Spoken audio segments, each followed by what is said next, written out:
con la tecnología, ¿no? Los educadores nos mencionan que, pues con la pandemia, ha quedado claro que la virtualidad no nos va a dejar, es decir, es algo que está dentro del sistema educativo y también de la iglesia, ¿no? En escenarios como el que estamos viviendo, ¿no? Una pandemia que es contagiosa, pues tenemos una alternativa, ¿no? Que el hombre ha inventado, lo que es la virtualidad. ¿Por qué virtualidad? Porque nosotros no nos vemos, pero podemos de alguna manera interactuar, ¿no? Es diferente a la presencialidad, pero está siendo una herramienta, ¿no? Poderosa en el sistema educativo y también para las iglesias. Es decir, en realidad la virtualidad tiene muchas cosas innovadoras que nosotros no sabemos utilizarla, quizás. Nuestros pequeños, es decir, los niños, son los que más saben este tipo de sistema, ¿no? Ellos son manitas, ya que ellos nacieron en la era digital, ¿no? Y en ocasiones he visto que los chicos ayudan a sus padres a poder manejar la virtualidad, pero la virtualidad se va a quedar, ¿no? Si vino la virtualidad para quedarse con nosotros, debemos ser más expertos dominando lo que es este sistema virtual, ¿no? Por donde nos comunicamos. Yo sé que añoramos la presencialidad, añoramos estar juntos, pero todavía no es posible, ¿no? Debido al nuevo, al nuevo contagio que se produce por Omicron, ¿no? En Ecuador todavía siguen habiendo muchas provincias que están en semáforo amarillo, ¿no? Estaban en semáforo rojo, ahora hemos pasado al amarillo, que quiere decir que se puede actuar presencialmente, pero por un intermedio de personas, ¿no? Fórum de 50 o 30, ¿no? Se puede permitir. Pero todavía, pues, la gente está recelosa a volver a la presencialidad debido a que, pues, no se sabe todavía cómo va a pasar con este virus, ¿no? Porque continúa con nosotros. Pero, de cualquier manera, ha sido fructífero y hermoso el poder, nosotros como iglesia, haber implementado la virtualidad, nos hemos podido comunicar, aunque nunca será igual, sobre todo los estudios dicen para los niños, ¿no? Los niños necesitan la presencialidad para aprender, ellos aprenden, tiene que estar su profesor allí, ¿no? En cambio, los adultos ya tenemos una motivación, un plus, ¿no?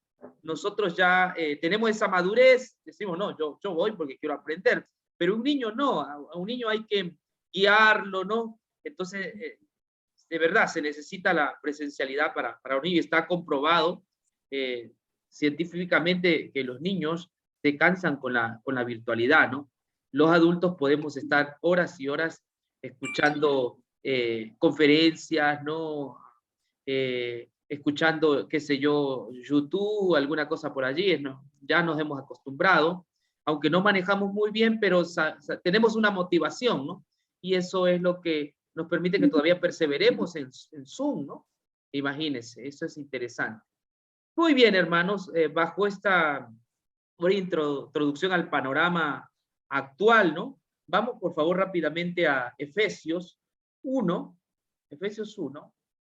15, ¿no? Vamos desde el 15, el 14 ya lo habíamos leído la vez pasada. Dice así: desde que me enteré de su profunda fe en el Señor Jesús y del amor que tienen por el pueblo de Dios en todas partes, no he dejado de dar gracias a Dios por ustedes. Los recuerdo constantemente en mis oraciones y le pido a Dios, el glorioso Padre, nuestro Señor Jesucristo, que les dé sabiduría espiritual. Pablo ha dejado los contenidos teológicos, ¿no? Y que han sido hermosos, de verdad, ¿no? Todo este contenido donde nos comentaba de que Dios nos había bendecido con toda bendición en los lugares celestiales, donde nos hablaba de que estamos completos en Él, que Dios nos ha perdonado, que nos ha redimido por medio de su sangre, nos decía que tenemos una herencia eterna, nos hablaba del Evangelio también, que estamos ya salvos y que el Espíritu Santo ha sido derramado sobre los que creen en Jesús. Ahora Pablo va a dialogar con la iglesia, ¿no? ¿Es importante la parte teológica? Por supuesto que sí. Sin teología, la iglesia cristiana no tiene razón de ser, ¿no? Nosotros sin el evangelio no tenemos razón de ser. Lo que le ha sentido al cristianismo es el evangelio, ¿no? Y ya hemos dicho reiteradas veces que el evangelio es la obra de Cristo por nosotros, ¿no? En su vida, muerte y resurrección. Ahora Pablo va a dejar, ¿no?, de dar los discursos teológicos acostumbrados, y en los siguientes textos Pablo va a dialogar ahora con la iglesia, ¿no? Y ahí nosotros vemos de que Pablo manifiesta que la iglesia de Éfeso, o los efesios, ¿no? Me enteré de su profunda fe en el Señor Jesús. Es decir, si usted se da cuenta, esta iglesia casi no tiene problemas. Nosotros no encontramos problema en la iglesia de Efesio. Nosotros sí encontramos problemas en la iglesia de Corinto, encontramos problemas en la iglesia de Gálatas, encontramos también a los romanos, pero si uno lee, y vamos a, por supuesto, a leer toda la carta, no encuentra grandes o graves problemas en la iglesia de Efesio, ¿no? A los efesios. Más bien, Pablo los felicita, ¿no? Me enteré de su profunda fe en el Señor Jesús. Me enteré de su profunda fe en el Señor Jesús. Y aquí yo quiero detenerme un ratito, ¿no? Fe en el Señor Jesús. Es que como iglesia estamos para vivir, ¿no? Afincados en el Señor Jesús, pendientes de Él, ¿no? Nuestra fe es en el Señor Jesús, no es en otra cosa. La fe tiene como objeto apropiarse de Cristo, ¿no? Esa es la fe, se apropia enteramente de Cristo, hace suyo las obras que Cristo ha hecho. Por eso dice, desde que me enteré de su profunda fe en el Señor Jesucristo y del amor que tienen por el pueblo de Dios en todas partes. Otra cosa interesante, ¿no? Como consecuencia de la fe que estos hermanos tenían por el Señor Jesucristo, también tenían amor. Pregunto, ¿el amor para quiénes tenían según el apóstol Pablo allí? Para todos los santos. Exacto.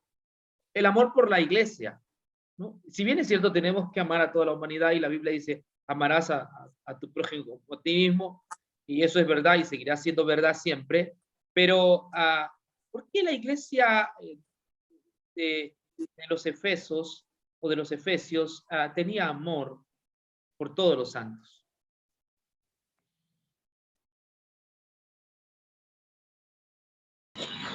Porque ese es el fruto del Espíritu Santo. Ellos ya han nacido del Espíritu Santo. Amén. ¿Bien? Muy bien. ¿Qué más? Muy bien. Bueno, es que el que no tiene amor no es nada, dice Pablo en Corintios 13. El amor es, todo se acabará, la profecía aún, la ciencia, el conocimiento, pero el amor permanece. Y eso es un mandamiento que en Juan, primera de Juan profundiza mucho acerca de, para poder tener comunión con el Padre y con el Hijo, y tener comunión los unos a los otros, es necesario que andemos en la luz y que tengamos amor los unos por los otros. Y él repite muchas veces acerca del amor, porque sin amor no somos nada. También, sí, ¿qué más? Yo creo que... Ajá. Siga, hermana. Siga, hermana. Hermana Rosita. Rosita. No, está bien. Que siga la hermana Marlene y yo pues luego sigo. Ya, hermana Marlene. Ella sí, nomás. Sí, Jesús dijo pues que se amen así como yo y el Padre, ¿no? Amén. Entonces, ya somos hijos de Él. Así es, característica. Hermana Rosita, ¿le escuchamos? Hermanos, pues yo supongo que si han conocido verdaderamente el Evangelio, que es el mismo Jesucristo, por boca de Pablo, y le han aceptado, pues hay amor entre ellos. Porque si yo conozco el evangelio, oigo del evangelio, esto, y digo que está en mi corazón y en mi mente, ¿verdad? O sea, en mis sentimientos y que el Señor me ha dado conocimiento de eso, pues entonces, por ende, voy a amar a mis hermanos. Es algo que sale, es algo que sale, no sé, y yo no los conocí a ustedes porque no los conocía. El primero que conocí fue al hermano Anduesa, muchos años atrás, ¿verdad? Algunos como 3 o 4, y le cogí mucha estima. Y así, poco a poco, y pues, lo fui conociendo a ustedes y gracias a la misericordia del Señor, para mí son como si fuera mi familia. Verdaderamente que así es. Verdaderamente usted tan lejos, quizá Perú, quizá Ecuador, quizá Chile, Argentina, Estados Unidos, qué sé. Pero pues, pero yo les quiero como si fueran mi familia. Eso es todo. Gracias, hermana Rosita, hermano Pedro, es recíproco, ¿no? Este amor por todos los santos, aunque podemos verlo como exigencia, porque dice Dios que nos amemos, pero más que eso, tiene que ver con identificarnos con la misma fe. ¿Por qué nos apreciamos? Nosotros nos apreciamos porque estamos identificados con la misma fe, ¿no? De alguna manera hemos llegado a la convicción que Jesucristo es el Salvador y que su justicia es totalmente suficiente para salvarnos. Y eso nos identifica, ¿no? Usted está en Argentina, usted está en Estados Unidos, en Puerto Rico, ¿no? En Ecuador, en Perú, pero algo en común nos identifica y es la justicia de Cristo. ¿Me comprende? Y esto pasaba con la iglesia de Éfeso, ¿no? Era una iglesia que se identificaba con el Señor Jesucristo. Entonces ellos amaban al resto de cristianos porque había algo que los unía y era la total suficiencia de Jesucristo. Yo recuerdo, mire, fíjese, yo visité la iglesia de Javier en Argentina hace 25 años. Sí, hace 25 años. Yo tendría unos 23, 24 años. Jovencito, ¿no? Jovencito. Entonces, Javier también jovencito, porque casi estamos por la misma edad. Nos miramos por allí algo. Conversé con el papá, porque el más conversón en esa época era el papá, ¿no? Gabriel. Entonces, conversamos algo. ¿Con quién conversé más? Con un hermano llamado Orlando Gámez, ¿no? Y bueno, el extinto, no recuerdo, Barrenti, ¿no? Alejandro Barrenti. Y estaba la hermana María Espíndola también, una viejita, debe estar viva todavía. Pero no nos vimos más, solo nos vimos una tarde, o una mañana, 11 de la mañana, en la iglesia de Banfield, Itatí, y nunca más supimos uno del otro, ¿no? Pero fíjense cómo es la vida, ¿no? Después de tantos años, de 25 años probablemente, nos volvimos a encontrar y como si siempre nos hubiésemos conocido, como si hubiésemos estado siempre juntos. Javier es como un hermano, él ha venido a Ecuador para aquí, ¿no? Hemos compartido, nos hemos gozado también en las predicaciones de Javier, de Gabriel. Eso es la hermandad. Y es una hermandad que nos unimos porque nos identificamos con un solo mensaje. Porque lo que nos une, porque somos de diferentes naciones, es la justicia de Cristo, ¿no? Esa justicia de Cristo. Entonces, nos amamos. Hay un cariño, hay un respeto entre unos y otros, porque Jesús nos ha unido, ¿no? Es su gracia, es su evangelio. Perú, yo tengo mucha gente que conozco en Perú, a quienes le he predicado el evangelio, hemos compartido, y aunque no los veo ya más de 20, 25, 30 años, sé y hace poco pensaba que si yo voy a la casa de un hermano que le prediqué el evangelio de Perú hace 30 años, estoy seguro que él me recibe y me atiende como un príncipe. ¿Me comprende? Porque hay ese cariño en el evangelio. Y les digo de verdad, hace poco me conecté con un hermano que 15 años no sabía de él, Filemón se llama, y cuando nos conversamos por medio del teléfono, ¿no? Nos alegramos los dos y le dije, ¿qué tal, Filemón? ¿Cómo estás en el Evangelio? He descubierto más cosas sobre el Evangelio, me decía, ¿no? Entonces había esa cosa que nos identifica, ¿no? La justificación por la fe, el Evangelio. Y entonces nos gozamos esos minutos que hablamos por teléfono, creo como 1 hora, nos gozamos en el Evangelio, sé que Él me quiere, yo le quiero. Y hay mucha gente así en distintos países que en algún momento nos vimos, pero algo que nos nace amarlo es justamente eso, Jesús. Es mi hermano porque fue comprado por la sangre de Jesús. Es mi hermano porque él cree en el artículo de la justificación por la fe. Él también se gloría en la cruz de Cristo, yo también me glorío. Entonces, en ese sentido, hermana Lidia, hermana Eugenia, Marlene, nos queremos. O sea, hay un amor que no es hipócrita, no es por conveniencia. Simplemente hay algo que nos ha unido en toda esta pandemia, que ya son 2 años.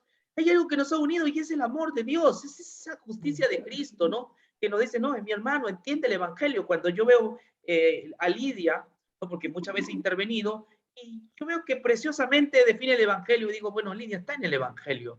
Lo mismo veo a Marlene, veo a la hermana Eugenia, Javier, ¿no? A la hermana Charito. Entonces hay algo que nos identifica y es el Evangelio. Donde quiera que estemos, yo sé que cuando vaya a Nueva York, tendré casa donde Lidia, ¿no? Cuando vaya donde la hermana Eugenia, tendré allí mi terno listo, ¿no? Que la hermana Eugenia siempre me lo tiene lista.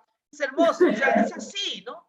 Cuando voy donde la hermana Jorge, el hermano Jorge, la hermana Norma, me sirven un cafecito, ya me atienden como si fuera su hijo. Es algo así hermoso que uno ha disfrutado y disfruta siempre, ¿no? De la iglesia. Por eso que esta iglesia es un ejemplo, la iglesia de Éfeso, ¿no? No solamente se amaban en el grupo de Éfeso, ¿me comprendes? No era una iglesia partidista, que solamente se concentraban entre ellos. No, el texto dice que su amor era por el pueblo de Dios que estaba en todas partes. Ay, hermanos, Dios nos va a permitir algún momento conocer, y así es la vida, hermanos de otros lugares que comparten el mismo mensaje, que quizás en este momento no los conozcamos, pero Dios nos va a abrir puertas y nos vamos a conocer y nos vamos a abrazar.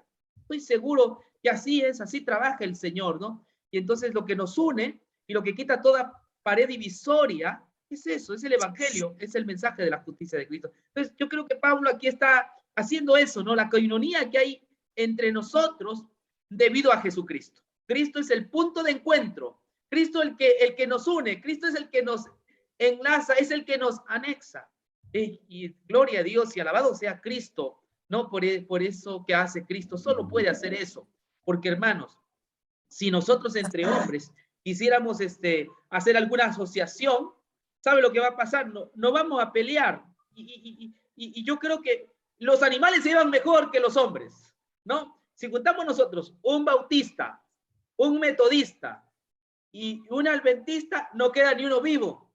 Si juntamos un perro, si juntamos nosotros una gallina y si juntamos un gato, ¿me comprende? Se van a amar. Yo he visto a las gallinas dormir en el cuello del perro, ¿me comprende? Yo he visto al gato dormir en la espalda del perro. Yo digo, ¿y los cristianos? O los hombres no podemos, pero sí cuando conocemos a Jesucristo, cuando nos damos cuenta que hay un punto de encuentro, hay un punto de reunión, hay alguien que nos anexa, que nos conecta, y es Jesucristo. Cuando eso sucede, entonces las paredes divisorias se desploman. Y eso vamos a ver más adelante, cuando dice que el Señor, no está en el capítulo 2, hizo un solo pueblo, derribando la pared intermedia de separación, y eso lo hizo gracias a Jesús. Podemos diferir en algunos temas. Usted puede ser vegetariano y yo carnívoro. ¿Me comprende? Podemos diferir, pero aún así nos podemos unir porque no hay diferencia en que tú seas vegetariano y yo carnívoro. A mí lo que me importa es Jesucristo. Yo exalto y alabo y doblo mis rodillas ante Jesucristo. Y si tú lo haces, eres mi hermano. ¿Me comprende? Eres mi hermano. Entonces, eso es lo que yo percibo en estos versículos donde Pablo ya está hablando con la iglesia y de las virtudes que tiene esta iglesia, ¿no? Y si esta misma iglesia de Efesio es la iglesia de Éfeso que está en Apocalipsis, ¿no? Si no me equivoco, es la misma iglesia, ¿no? Entonces, que se identificaba con el amor, ¿no? Muy bien. ¿Algún comentario más, hermanos queridos? Para a mí siempre me sorprende el amor de Pablo como pastor. Qué amoroso era Pablo. Y que un hombre de oración, oraba de verdad. Porque fíjate, él dice pidiendo, haciendo mención de vosotros en mis oraciones. No ceso. O sea, que él se preocupaba por la iglesia, él oraba por ella. Y eso siempre me llama la atención de Pablo. Me parece que maravilloso, que él era un hombre amoroso.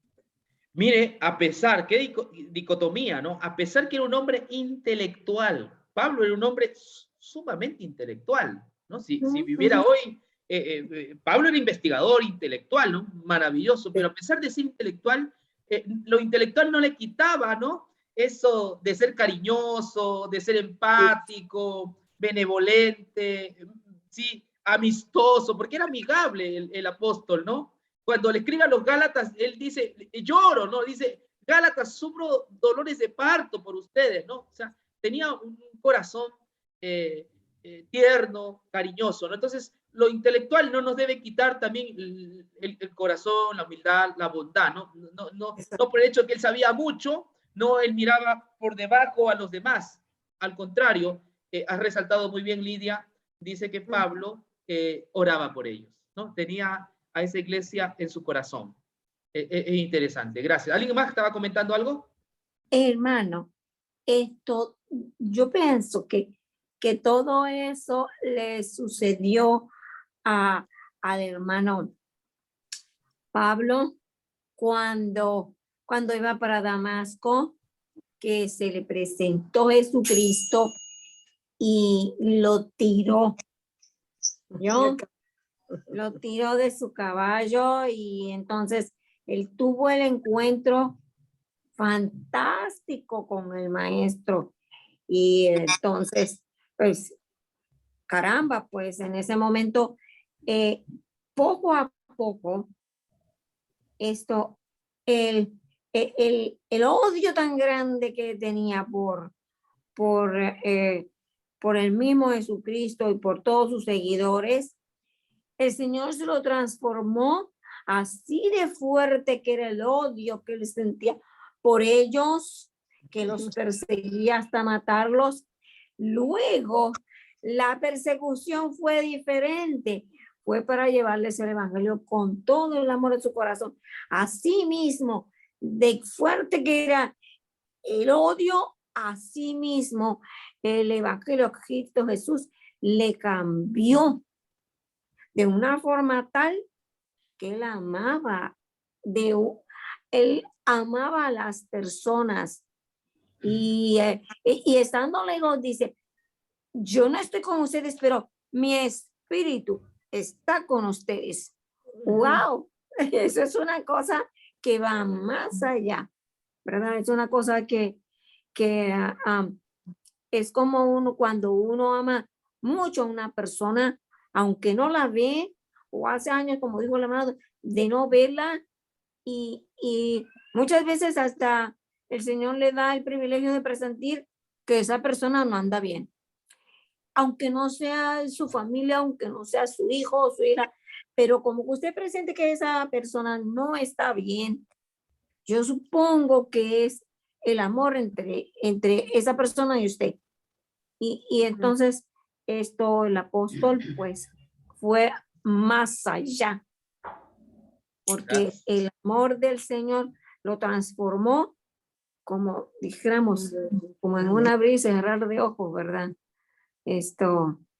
Porque... Bueno, él dijo una vez, el amor de Cristo me constriñe, ¿no? ¿Y qué es eso, pastor? ¿Qué quiere decir constreñir?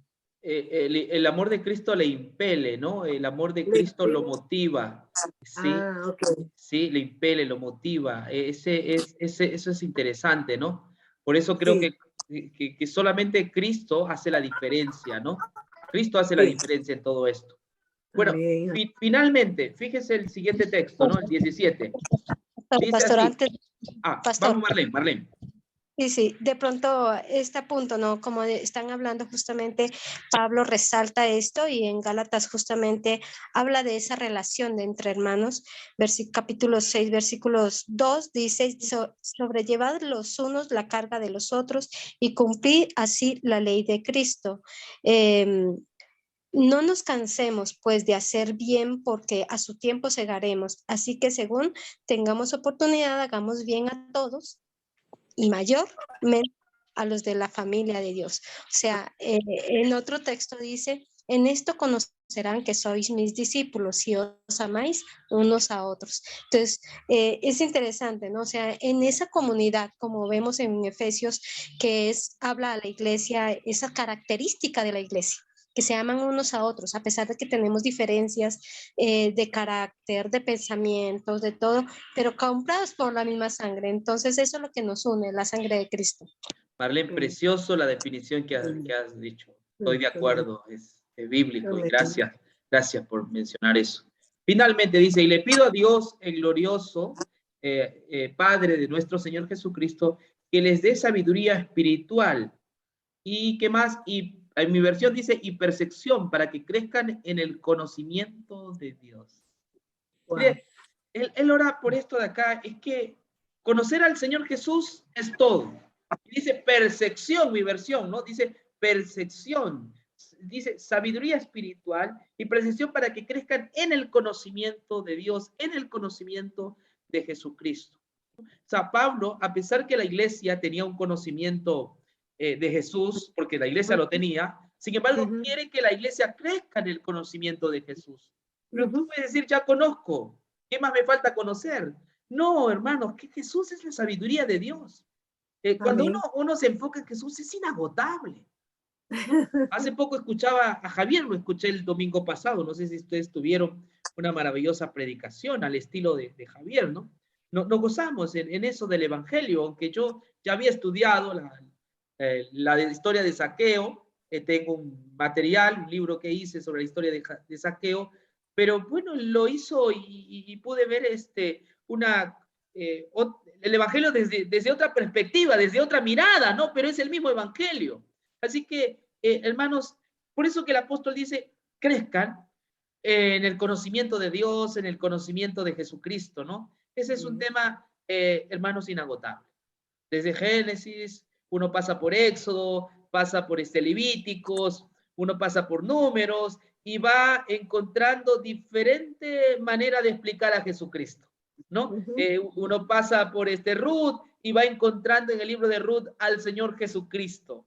¿Me comprende? Quien es el Goel, ¿no? Que nos ha comprado. Uno pasa por el libro de Isaías y uno encuentra al Cordero que fue inmolado, ¿no? Que cargó con nuestros pecados.